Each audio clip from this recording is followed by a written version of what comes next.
দর্শক সমকাল সংবাদ পর্যালোচনায় আপনাদের সবাইকে স্বাগত জানাচ্ছি। আমি ফৌজিয়া ফারিহা। আসছে ছাত্র নেতৃত্বের দল, নানা কৌতূহল, এই শিরোনামে আজ একটি বিশেষ প্রতিবেদন প্রকাশিত হয়েছে।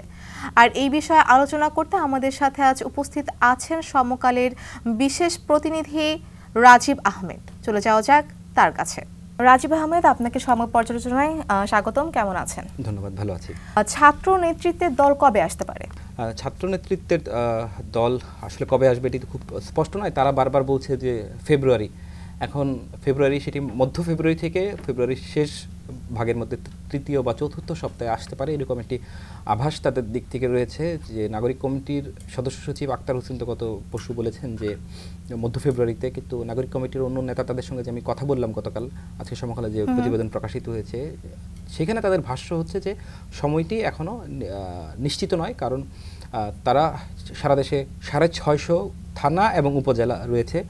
এর অন্তত 400তে প্রতিরোধ কমিটি করার পর তারা রাজনৈতিক দল আনুষ্ঠানিকভাবে আনতে চায়। এর কারণ যেটি তারা আমাকে বলেছেন সেটি হচ্ছে যে ধরুন 400 কমিটিতে যদি প্রত্যেক কমিটিতে গড়ে 200 করে নেতাকর্মীকে ইনক্লুড করা যায়, সেক্ষেত্রে 80,000 মানুষ ইনক্লুড হলো। তখন তাদের জন্য একটি রাজনৈতিক কর্মসূচির মাধ্যমে, যেটি বাংলাদেশে হয়ে থাকে সাধারণত, মানে সারা ফেলে অনেক জমায়েতের মাধ্যমে, মানুষজন জমায়েতের মাধ্যমে, সমাবেশের মাধ্যমে একটি দলের ঘোষণা দেওয়া হবে। সেই জন্যই তারা বেসিক্যালি অপেক্ষা করছে বলে তারা আমাকে জানিয়েছেন, এই দলটির নেতারা, সংগঠনটির নেতারা জানিয়েছেন। আর তাদের এখন পর্যন্ত 230টি থানা এবং উপজেলায় কমিটি হয়েছে গতকাল পর্যন্ত, এবং তারা ঢাকায় ওয়ার্ড পর্যায়ে কমিটি গঠন করা শুরু করেছে। তো তারা আমাকে যেটি, তাদের যে সূত্রগুলো আমাকে নিশ্চিত করেছে যে 400 হওয়ার পর দিনক্ষণের চেয়ে বেশি নির্ভর করছে যে তাদের 400 উপজেলা এবং থানা কমিটি কবে নাগাদ হচ্ছে, সেই অনুযায়ী তাদের দল আসবে, এবং সেটি ফেব্রুয়ারির শেষ নাগাদ হতে পারে বলে আমার ধারণা। তাদের রাজনৈতিক দলের বয়ান কি হবে? দেখেন, যে কোনো রাজনৈতিক দলের ক্ষেত্রে সবচেয়ে জরুরি বিষয় হচ্ছে রাজনৈতিক বয়ান, যেটাকে আমরা ন্যারেটিভ বলি, পলিটিক্যাল ন্যারেটিভ।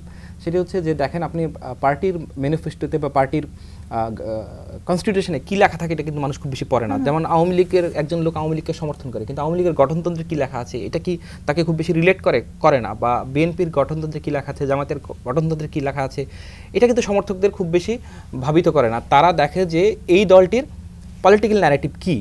এখন দেখুন যে আওয়ামী লীগ যেই ন্যারেটিভ ছিল তাদের, যে প্রো মুক্তিযুদ্ধের পক্ষে, এবং তারা যে জিনিসটি বারবার প্রমাণ করার চেষ্টা করতো যে তারাই আওয়ামী লীগে একমাত্র মুক্তিযুদ্ধের সপক্ষের দল, বাকি যারা আছে তারা মুক্তিযুদ্ধের বিপক্ষে, নয়তো তাদের মতো মুক্তিযুদ্ধকে অত শক্তভাবে ধারণ করে না। তো আওয়ামী লীগ এইভাবে তার দিকে মানুষকে আকৃষ্ট করতো। বিএনপির একটি নিজস্ব ন্যারেটিভ রয়েছে, জাতীয়তাবাদ, বাংলাদেশি জাতীয়তাবাদ এবং ধর্মীয় মূল্যবোধের কথা রয়েছে বিএনপির ন্যারেটিভে। বিএনপির সঙ্গে যারা নিজেদেরকে অ্যালাইন করেন, যারা বিএনপির সঙ্গে জোড়েন, বা বিএনপির, শুধু আমি নেতার কথা বলছি না, তো কর্মী সমর্থক যারা হন, বিএনপিকে যারা ভোট দেন, দলের সঙ্গে ধরেন রাজনৈতিকভাবে কোনো সম্পর্ক নাই, দলে পদেও নাই বা দলের কর্মসূচিতে যায় না, কিন্তু দলকে তো ভোট দেয়। যারা ভোট দেন তাদের ক্ষেত্রে কিন্তু এই ন্যারেটিভটা সবচেয়ে গুরুত্বপূর্ণ বিষয়। তো নাগরিক কমিটির ক্ষেত্রে তারা ট্র্যাডিশনাল পার্টিগুলোর মতো তাদেরও, তারা যতটুকু আমি যাদের কাছ থেকে শুনেছি, যতটুকু জেনেছি তাদের কাছ থেকে, যে তাদের একটি ঘোষণাপত্র থাকবে, তাদের দলের যে মূলনীতিগুলো আছে সেগুলো থাকবে। তার বাইরে একটি রাজনৈতিক বয়ান তাদের থাকবে। সেটি হচ্ছে যে আপনি দেখেন যে 5 আগস্টের পর, 5 আগস্টের আগে, অভ্যুত্থানের আগে সবার প্রত্যাশা ছিল যে ক্ষমতার বদল হলে, পট পরিবর্তন হলে যেই সমস্যাগুলো সাধারণ মানুষ ভোগ করছে প্রতিদিন, যে দুর্ভোগের শিকার প্রতিদিন হচ্ছে, যেমন চাঁদাবাজি, দখলবাজি, দুর্নীতি, ঘুষ এবং সিন্ডিকেটকে মানুষ মনে করে যে এই যে আজকে দ্রব্যমূল্যের ঊর্ধ্বগতি, তার একটা অন্যতম কারণ হিসেবে মানুষ মনে করে যে সিন্ডিকেট।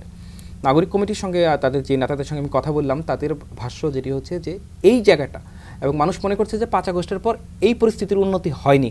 যেমন চাঁদাবাজি আগের মতোই রয়েছে, ঘুষ দুর্নীতি আগের মতোই রয়েছে, দখলবাজি আগের মতোই রয়েছে, আগে এক পক্ষ করতো, এখন আরেক পক্ষ করছে। এইরকম একটা ন্যারেটিভ তারা তৈরি করার চেষ্টা করছে, যে আগে যারা ছিল আর এখন যারা করছে তারা আসলে মুদ্রার এপিঠ ওপিঠ। রাজনীতির কোনো গুণগত পরিবর্তন হয়নি।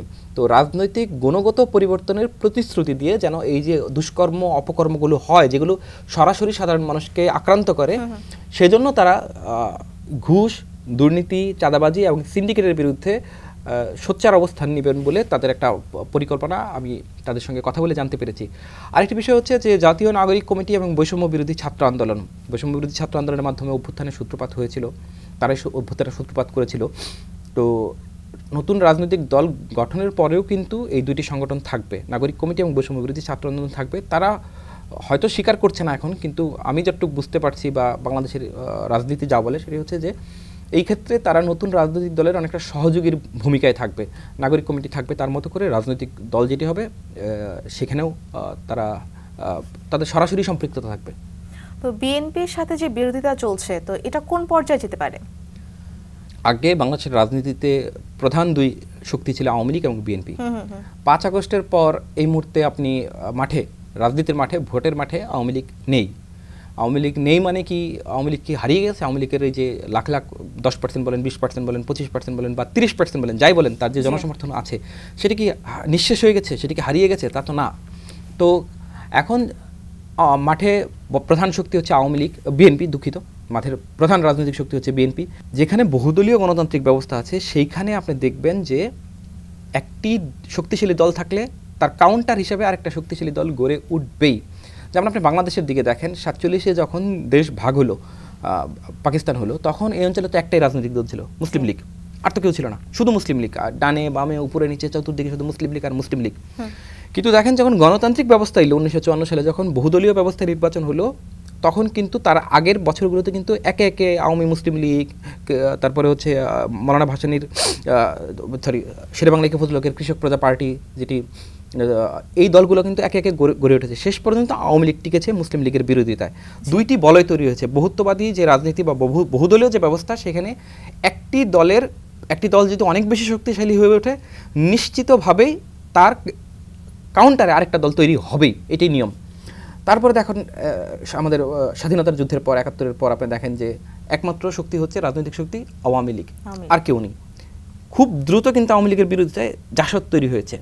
আচ্ছা, তখন দুইটি দ্বিদলীয় ব্যবস্থা আবার মোটামুটি একটা শুরু হলো। আবার দেখেন জাসদ টিকতে পারলো না, তাদের রাজনৈতিক ভুল বলেন বা রাজনৈতিক আদর্শের ঘাটতি বলেন বা সাধারণ মানুষের সঙ্গে তাদের বা তৎকালীন সরকার তাদের উপর যে স্টিম রুলার চালিয়েছে, সেই কারণেই হোক, যে কারণেই হোক, জাসদ টিকতে পারেনি। তো আওয়ামী লীগের যারা আওয়ামী লীগকে সমর্থন করেন তারা এক শ্রেণীর মানুষ, আবার আওয়ামী লীগকে সমর্থন করেন না এরকম তার একটা শ্রেণীর মানুষ আছে, তাদের তো একটি দল দরকার। তো খুব দ্রুত কিন্তু বিএনপি আরেকটি শক্তি হিসেবে আত্মপ্রকাশ করেছে। এই যে দ্বিদলীয় ব্যবস্থা তৈরি হলো, তারপর দেখেন জাতীয় পার্টি এলো, জাতীয় পার্টি এসে দীর্ঘ 9 বছর শাসন ক্ষমতায় থাকলো, কিন্তু ক্ষমতা থেকে পতনের পরপরই কিন্তু জাতীয় পার্টি নিঃশেষ হতে শুরু করলো। বিএনপির ক্ষেত্রে কিন্তু তা ঘটেনি। বিএনপি 82 সালে সামরিক অভ্যুত্থানের মাধ্যমে ক্ষমতা থেকে বিদায় নিল, 9 বছর ক্ষমতার বাইরে ছিল। কিন্তু দ্বিদলীয় ব্যবস্থা যেটি গড়ে উঠেছিল, সেই দ্বিদলীয় ব্যবস্থার কারণে বিএনপি কিন্তু সাস্টেন করে গিয়েছে। এবং দেখেন শেষ 17 বছর বিএনপির ক্ষমতার বাইরে ছিল আওয়ামী লীগ, এবং আওয়ামী লীগকে কাউন্টার করার জন্য বিএনপি ছিল। তো এখন তো আওয়ামী লীগ নেই, এখন বিএনপিকে কাউন্টার করতে মাঠে একটি রাজনৈতিক শক্তির উত্থান অবশ্যম্ভাবী। সেটা যদি আওয়ামী লীগ ফিরতে পারে, ন্যাচারালি সেটা আওয়ামী লীগ হয়ে যাবে। আর যদি আওয়ামী লীগ ফিরতে না পারে, তাহলে অন্য কেউ হবে। এখন দেখেন যে ছাত্রদের, আপনি যেই ছাত্র নেতৃত্বের যেই আপনি বয়ান বক্তব্য শুনবেন, তারা কিন্তু তীব্রভাবে আওয়ামী লীগ বিরোধিতা করছে। আমার একটি ধারণা, এটা আমার নিজস্ব বিশ্লেষণ, ভুল হতে পারি, যে বিএনপির বিকল্প যারা দেশের 100 ভাগ মানুষ তো বিএনপিকে ভোট দেবে না, 40%, 45% বা 50% দিল, এর বেশি তো সম্ভব না। তাহলে বাকি 50%-এর তো কোনো না কোনো জায়গা লাগবে কোনো দলকে সমর্থন করার জন্য। হয়তো জামাত সেই জায়গাটা 8%, 10% পেলো, বা 12% পেলো, বা 15% পেলো সর্বোচ্চ, বা অন্য ইসলামিক দল 2, 4, 5% পেলো। তারপরেও তো প্রায় 30% মানুষের তো সমর্থন করার জায়গা লাগবে।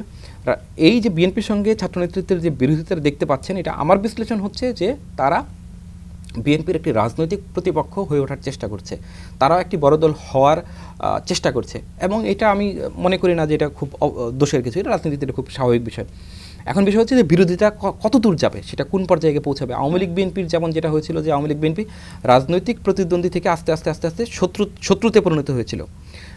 এখন ছাত্র নেতৃত্বের যে দল এবং বিএনপি কি শত্রুতে পরিণত হবে কিনা, নাকি রাজনৈতিক প্রতিদ্বন্দ্বী থাকবে? কালকে রাতে যে আসিফ মাহমুদ সজীব ভুঁইয়া যিনি লিখেছেন, উপদেষ্টা স্থানীয় সরকার, উনি তো স্পষ্ট করে লিখেছেন যে মতবিরোধের মধ্যেও একটা ঐক্যমত উনি চান বিএনপির সঙ্গে। বিএনপিকে নাম বলেন না সরাসরি, যে যেই মতবিরোধগুলো আছে তার মধ্যেও অন্যান্য দেশে গণতান্ত্রিক, সুস্থ গণতান্ত্রিক দেশে, উন্নত গণতান্ত্রিক দেশে যে রাজনৈতিক বিরোধিতা সত্ত্বেও যে ঐক্যমত থাকে কিছু ইস্যুতে, সেটা তারা বিএনপির কাছ থেকে প্রত্যাশা করছেন। এই একটি বিষয়। দ্বিতীয় আরেকটা বিষয় দেখেন, আমাদের রিপোর্টে যে জিনিসটি রয়েছে, যে নাগরিক কমিটি তো আপনার হঠাৎ করে মানুষ মানে পয়দা করে তার দলে আনতে পারবে না। যে 18 বছরের বেশি বয়সী যারা রাজনৈতিক দলে আসবে, তাদের তো কেউ আগে কোনো না কোনো দল নিশ্চয়ই করতো, কেউ বিএনপি করতো, কেউ আওয়ামী লীগ করতো, কেউ জামায়াত করতো। তো নাগরিক কমিটির পরিকল্পনা যেটি হচ্ছে যে তারা নিজেদেরকে বিতর্ক মুক্ত রাখতে আওয়ামী লীগের সঙ্গে যারা ছিল তাদের কাউকে তারা নিতে চায় না, রাজনৈতিক দলে তাদের কাউকে তারা নেবে না, যেন তারা বিতর্কিত না হয়। দ্বিতীয় একটা বিষয় হচ্ছে যে দেখেন যে আওয়ামী লীগের কিন্তু তীব্র বিরোধিতা রয়েছে ছাত্র নেতৃত্বের এই সংগঠনগুলোর প্রতি, যেটা বৈষম্য বিরোধী ছাত্র আন্দোলন বা জাতীয় নাগরিক কমিটি বলেন। কারণ আওয়ামী লীগের নেতাদের বক্তব্য একটা জিনিস স্পষ্ট যে রাজনৈতিক দল নয়, মূলত তাদের পতন হয়েছে এই ছাত্র নেতৃত্বের কারণে। তো আওয়ামী লীগের তাদের দিকে যাওয়ার সম্ভাবনা আমি খুব কম দেখি। সেই কারণে নাগরিক কমিটির যেটি দেখতে পাচ্ছি যে তারা চেষ্টা করছে যে বিএনপির তো একটা বিরাট দল, এই দলে ধরেন যে একটা ইউনিয়ন পরিষদ নির্বাচন হবে, এটি নির্দলীয় পদ্ধতি হবে, তো সেইখানে বিএনপির দেখা যাবে যে বিএনপির সমর্থন পাওয়ার জন্য চেষ্টা করবে 8 জন 10 জন চেয়ারম্যান পদে বা মেম্বার পদে 5 জন 6 জন, এখন সবাই থেকে তো আর ওই দল সমর্থন করতে পারবে না, একজনকে সমর্থন করবে। বাকি যারা বাদ পড়বে বা বাকি যারা পটেনশিয়াল ক্যান্ডিডেট তাদেরকে নাগরিক কমিটিটা টানার চেষ্টা করছে।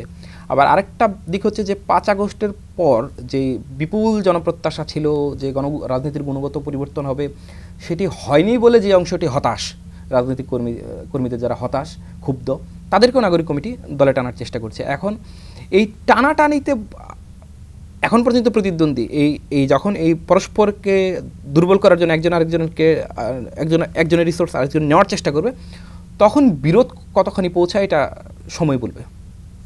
তো আগামী নির্বাচনে এদের সাফল্যের সম্ভাবনা কতটুকু বলে আপনার মনে হয়? এই আগামী নির্বাচনে তাদের সাফল্য নির্ভর করবে অনেকগুলো প্যারামিটার উপরে, অনেকগুলো কন্ডিশন আছে এই ক্ষেত্রে। যে ধরেন নির্বাচনটা কিভাবে হচ্ছে, এক নম্বর বিষয়।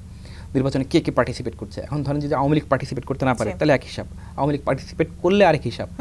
এই বা নাগরিক কমিটি আসলেই শেষ পর্যন্ত তাদের দল শক্তিশালী হয়ে উঠতে পারলো কিনা, তারা সব জায়গায় অর্গানাইজেশন মানে বিস্তার ঘটাতে পারলো কিনা, এটা একটা ইম্পর্টেন্ট বিষয়। আপনার একটা বিষয় যেটা হচ্ছে যে দেখা যায় যে কোনো রাজনৈতিক দলের আপনি দেখবেন যে বিরাট সমাবেশ হয়, লাখ লাখ মানুষের সমাবেশ, কিন্তু ভোট পায় না। কারণ ভোট পাওয়ার মেকানিজম সম্পূর্ণ আলাদা। আমি কারচুপির কথা বলছি না। ধরুন যে আপনার সারা দেশে 20 লাখ কর্মী আছে, তারা আপনার ডাকে ঢাকায় 10 লাখ এসে হাজির হয়ে গেল, আপনি একটা বিরাট সমাবেশ করলেন।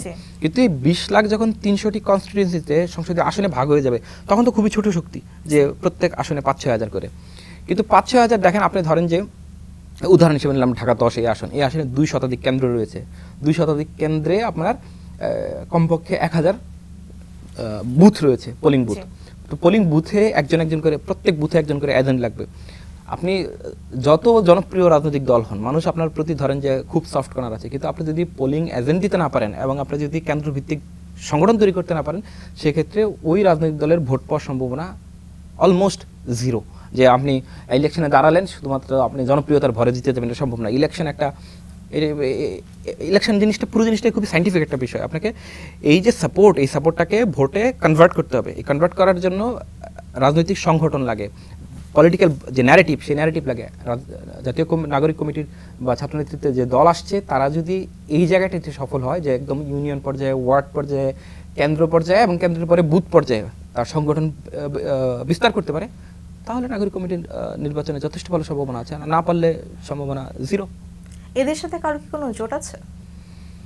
দেখেন, একটা বিষয় যে বাংলাদেশের যে রাজনীতি, এই রাজনীতিতে এটি নিশ্চিত যে জোট কারো না কারোর সঙ্গে হবে।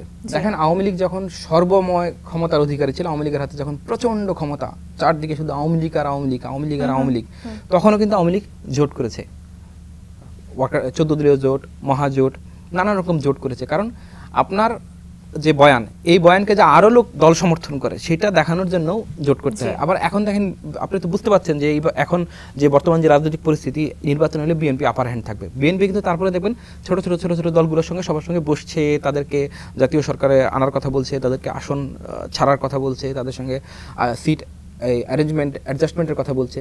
কেন বলছে? যে আমার যে দাবি, এই দাবির সঙ্গে আরো 20টা দল, আরো 30টা দল, আরো 25টা দল একমত, সেটা দেখানোর জন্যই তো। আমার ধারণা যে সেই ক্ষেত্রে নাগরিক কমিটিরও এটি ঘটতে পারে। নাগরিক কমিটিও আমার ধারণা কারো না কারোর সঙ্গে জোট করবে। রাজীব, আপনাকে অসংখ্য ধন্যবাদ সমকাল স্টুডিওতে সময় দেওয়ার জন্য। আপনাকে ধন্যবাদ।